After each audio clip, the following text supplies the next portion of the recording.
O nosso entrevistado de hoje é o Leonel Hadi, né? O Leonel foi policial civil há muito tempo, serviu na Delegacia de Homicídios e é vereador, hoje pelo PT.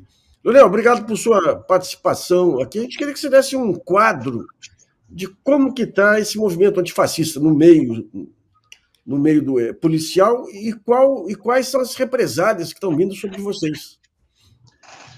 Bom, primeiramente, Nassif, gostaria de agradecer a oportunidade de estar contigo, é uma honra, né, muito grande, te sigo há muito tempo e de fato, né, nós temos, o que eu tenho sempre dito, né, nós tínhamos em 2018 uma maioria absoluta de policiais que aderiram ao bolsonarismo, né, naquela eleição, votaram no Bolsonaro, apoiavam, faziam campanha, então era uma prevalência muito grande, era um processo muito difícil, assim, de te opor, né, aquela onda bolsonarista, porque, enfim, muitos policiais consideravam que o Bolsonaro tinha um discurso pró-polícia, que o Bolsonaro iria ter uma política de segurança pública, no auge da Lava Jato, né, toda aquela situação envolvendo as forças de segurança.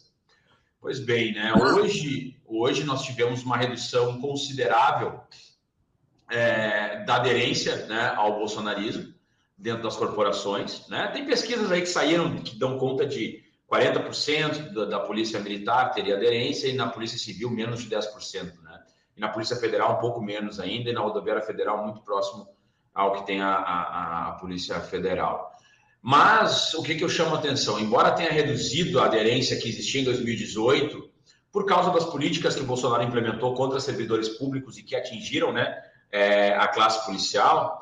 Então, por exemplo, só para dar um exemplo de algo muito grave que aconteceu com os policiais, que graças ao Bolsonaro, hoje, um policial morto em serviço, a família não tem direito a uma pensão mais. Eles dividiram de tal forma que os filhos vão chegando ali aos 24 anos e vão perdendo toda a pensão, porque antes a pensão ficava com a esposa, né, do policial, e o Bolsonaro fez uma divisão do tipo da esposa mais filhos, cada um fica com uma porcentagem determinada, e quando os filhos vão chegando numa determinada idade vai se perdendo, quer dizer, ele extinguiu essa situação para policiais vítimas, né, de confrontos, enfim, durante o seu serviço, que é algo razoável, né, que o policial tem uma pensão quando morre em serviço, combatendo a criminalidade. Então, isso foi só um, aumentou as alíquotas, mandou para os estados a reforma da Previdência, enfim. Então, ele fez uma série de políticas negativas para as forças de segurança, não apresentou nenhum projeto de segurança pública, não fez nenhum investimento real na pauta da segurança pública, não tivemos nenhum tipo de coordenação em relação a isso. Então, ele perde muito a aderência, muito a simpatia dos policiais, mas o que acontece por outro lado? Os policiais que permanecem aderidos ao bolsonarismo estão cada vez mais radicalizados, cada vez mais violentos e cada vez mais se sentindo empoderados para atos de violência, como o que aconteceu em Foz do Iguaçu, que vitimou o nosso colega Marcelo, que inclusive era membro do movimento dos policiais antifascismo, membro do Partido dos Trabalhadores, né, era um guarda municipal, ou seja, um agente da segurança pública, mas enfim, né, houve um confronto, houve um assassinato por parte de um bolsonarista, né, que executou esse outro agente da segurança pública. Então, o que eu digo? Existe uma redução da quantidade de aderência, mas aqueles que estão aderidos ainda têm a característica fascista. Tanto é que eu fui em uma delegacia no interior aqui do Rio Grande do Sul, eu estou na pré-campanha como candidato a deputado estadual, né, pré-candidato a deputado estadual. E fui em algumas delegacias, né? E a maioria das delegacias, o clima é muito amistoso, o clima é muito saudável, um clima de amizade, simpatia pela pauta. Alguns não concordam, mas do tipo, ok, tem o direito de ser candidato, etc. Esse é o clima médio, né? Que é o clima normal de uma democracia. Mas em uma delegacia específica que eu fui, né, tinham dois colegas, né? De toda a delegacia toda tranquila, mas tinham dois colegas num determinado setor. Lá eu cheguei, bom, e um já me conhecia porque era meu seguidor nas redes sociais.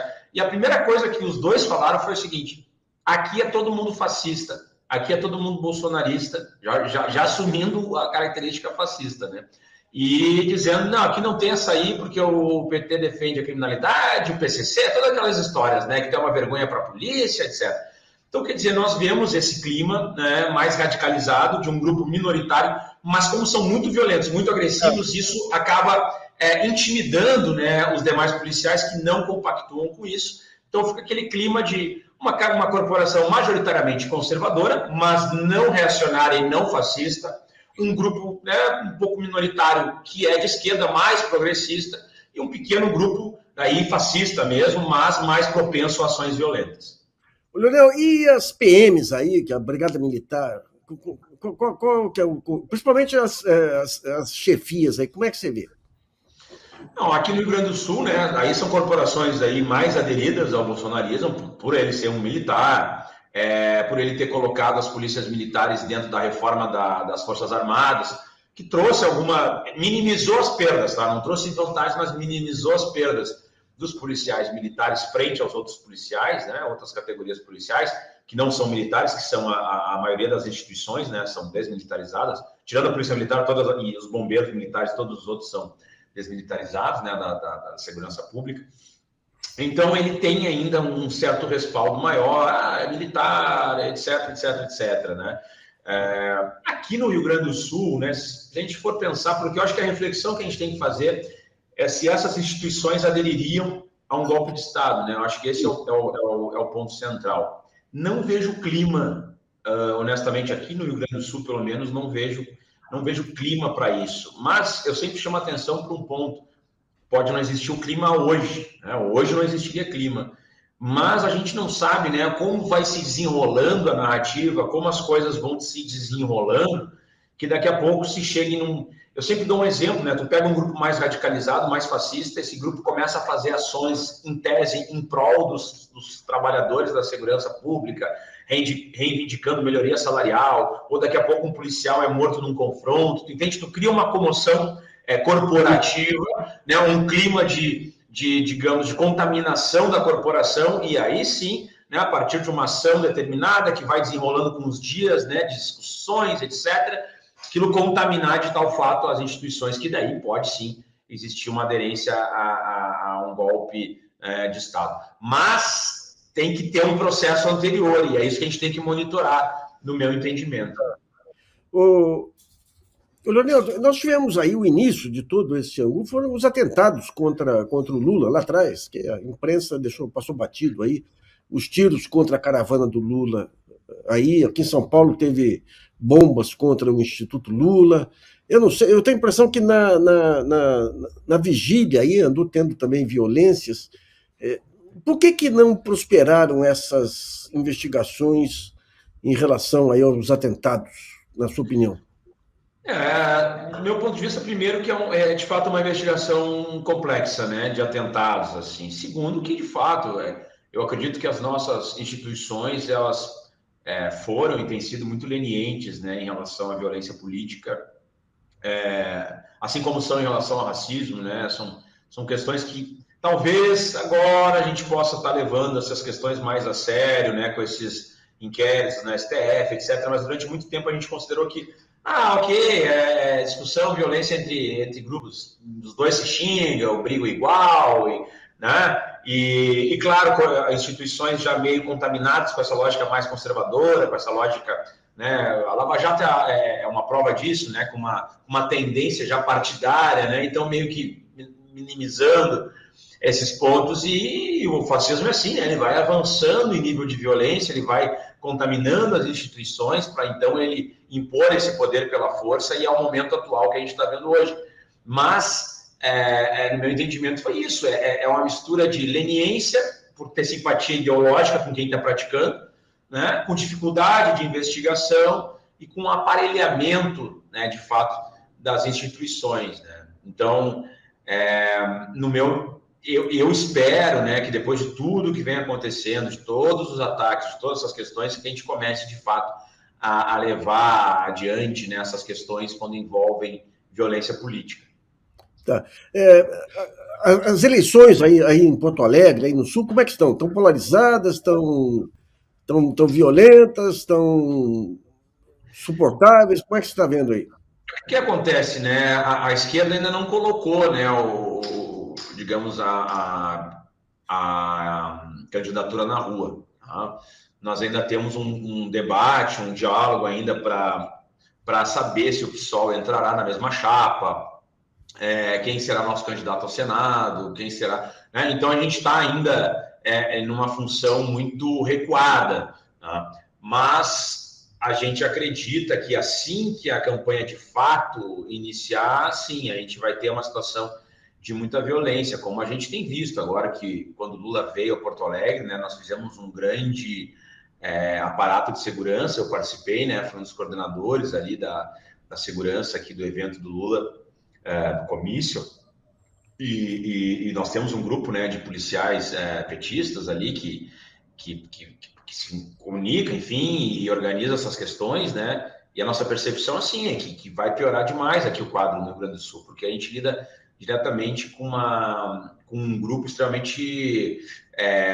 aqui tem muito atirador, né, muito latifundiário, clube de tiro, não que clube, vamos dizer uma coisa clara aqui, né? Nem todo clube de tiro está vinculado a essa lógica, mas nós sabemos que boa parte deles sim, boa parte também dos atiradores sim, são pessoas que ganharam muito dinheiro nesse processo de desregulamentação do comércio de armas de fogo. Então, é um ponto bem complexo aqui no Rio Grande do Sul, né? Talvez Santa Catarina seja até pior que o Rio Grande do Sul. Lá é brabo, viu? Porque lá não tem, né? Aqui a gente ainda tem um campo da esquerda relativamente forte ainda, né? Que consegue fazer uma frente, mas com certeza, né? O clima ele estava mais no tipo, nem parece que é eleição, aquela situação, né? Meio ok, e ele já começa a esquentar demais, assim. Aqui na Câmara Municipal de Porto Alegre, né? Onde eu estou vereador, né? Nós tivemos aí alguns dias bem tensos, né? E isso tende a piorar agora com o passar dos dias e a proximidade do processo eleitoral. Ou seja, serão alguns meses aí para nervos à flor da pele aí. Sem dúvida, com muita fake news, com muitos ataques de violência.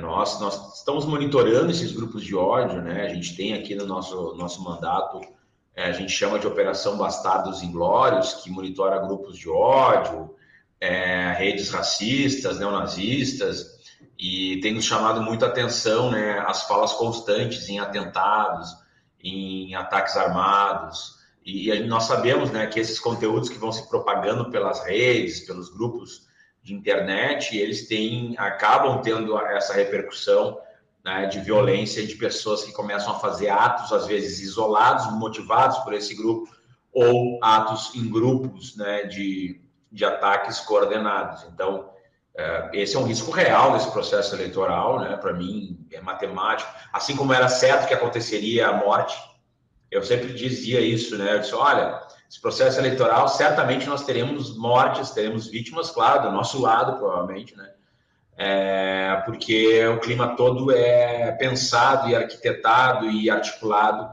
com esse propósito. E teremos também uma enxurrada de fake news, né? Então, esse é o quadro atual, né? Ô, Leonel, esse movimento dos policiais antifascistas é nacional? Vocês conseguiram uma abrangência? Tem no Rio de Janeiro também, um pessoal bem aguerrido também, mas como é que é? O que acontece, né? Tem o movimento dos policiais antifascismo. Esse é o nome do movimento, tá? Que é um movimento nacional. Acho que ele já se encontra em mais ou menos 20 estados. E aí tem o Rio de Janeiro, né, que é o Orlando Zacconi, tem lá no Rio Grande do Norte o Pedro Tieto, tem, né, algumas lideranças conhecidas em São Paulo, o Prior, o Leandro Prior, tem algumas pessoas já que se salientaram dentro do movimento. Eu não faço mais parte do movimento, né, eu fiz parte do movimento até 2020, sigo tendo muita admiração, muita amizade com movimentos policiais antifascismo, eu segui na luta antifascista, então eu digo, né, eu sou um policial antifascista, mas, né, policial e antifascista, né? Não faço mais parte do movimento desde o fato lá que vitimou o Cid Gomes, né, no Ceará, que eu já, no arranque, quando aconteceu aquela situação dos policiais lá militares com balaclava, com toucas, fuzis, viaturas, trancando o comércio e fazendo motim no batalhão. Daí teve aquela também iniciativa também bizarra do Cid Gomes de botar uma patrola lá na frente, né, uma reta escavadeira, mas enfim, nada justifica os tiros que ele recebeu. E eu ali me posicionei que aquilo era um ato fascista, era um ato miliciano, era um ato vinculado ao Bolsonaro, que aquilo ali era feito de forma violenta, que era criminoso, enfim. e o movimento dos policiais antifascismo tirou uma nota, a direção nacional tirou uma nota dizendo que aquilo ali acontecia porque o direito à greve não estava regulamentado, que eram trabalhadores não sei o quê, e aí a gente entrou numa rota de colisão, porque eu tinha saído à frente, já tinha propagado o meu conteúdo, né, e eles daí pediam para eu apagar e que eu tinha que respeitar a decisão da direção nacional, e eu acabei, então, que acabou por bem, né, fazendo essa ruptura, mas, enfim, sigo admirando demais o movimento, é um movimento articulado, né, ainda pequeno, minoritário dentro das polícias, porque não é fácil como policial se colocar como esquerda, muito menos como antifascista, e muito menos fazer parte do movimento dos policiais antifascismo, né, então, mas é um movimento muito importante, necessário. Aquele episódio do Ceará teve estímulo do próprio comandante aí da Força Nacional. Da Força Nacional. Aquilo lá foi um absurdo. Com todos os exageros do Cid lá, como você não podia, de forma alguma, legitimar. Tem toda a razão, Leonel. Parabéns pela coragem. Acredito que foi, entendeu? Uma questão pontual, que talvez tenha até revisto isso, mas foi nessa circunstância, né, que eu digo, porque eu tenho muita admiração para o movimento, continuo conversando direto, nós articulamos juntos, fazemos ações conjuntas, entende? Mas, enfim, ali foi um momento de ruptura, assim, porque, enfim, não teria como sustentar que eu teria que, porque era aquela coisa, ou tu adere à tese, ou tu sai fora, daí eu saio fora, então, né? Tá certo. Leonel, obrigado por sua participação aqui no GGN aí, parabéns pelo seu trabalho, viu? Muito obrigado, agradeço demais a oportunidade, sempre que precisar estamos à disposição e seguimos na luta aí, vida longa, Nassif. Um grande abraço.